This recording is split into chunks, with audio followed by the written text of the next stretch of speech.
Ma dai, ma cosa vuoi Traduco quello che l'autorità L'autorità sta abusando, basta abusi! Benissimo. Lo sa anche lei che nelle nostre condizioni è una persona umana come noi, ha capito? È una manifestazione, siamo in un parco pubblico, stiamo chiacchierando.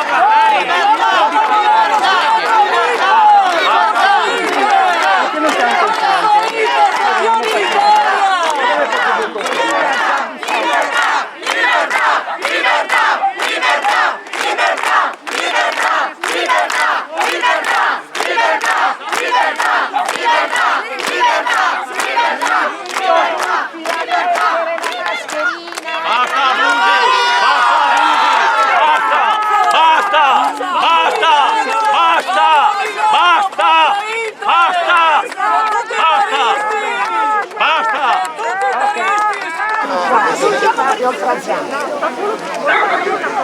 non deve chiedermi niente, avete violato una istruzione del questore che aveva vietato questa manifestazione.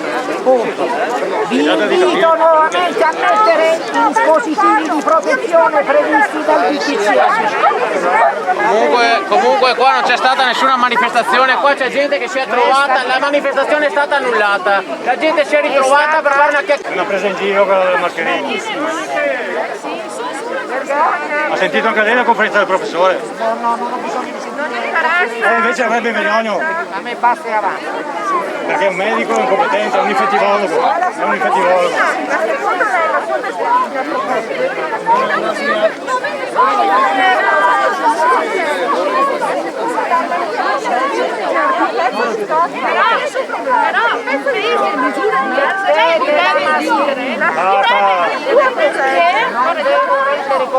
No, mi deve dire perché l'Inter si festeggia e nessuno fa niente. E qui delle persone è una cosa che è successa a Milano, non si avvicini troppo e non grida. Dove crede di essere? In un parco pubblico, in un parco pubblico. Appunto, proprio perché è pubblico e la manifestazione in piazza. Non siamo in piazza, non siamo in piazza. Non ho bisogno da voi, vi ringrazio, di lezioni sulla Costituzione. Siamo indietro. Una laurea in giurisprudenza, vi sto contestando sia il reato che avete commesso voi parlando, sia le violazioni. Ma perché parlare è un reato adesso? Quando la manifestazione è vietata, sì. Non siamo in piazza, non siamo in piazza. Siamo ai giardini. Solamente un posto lastricato. No, è piazza, allora perché avete recitato solo lei? Perché avete recitato solo lei?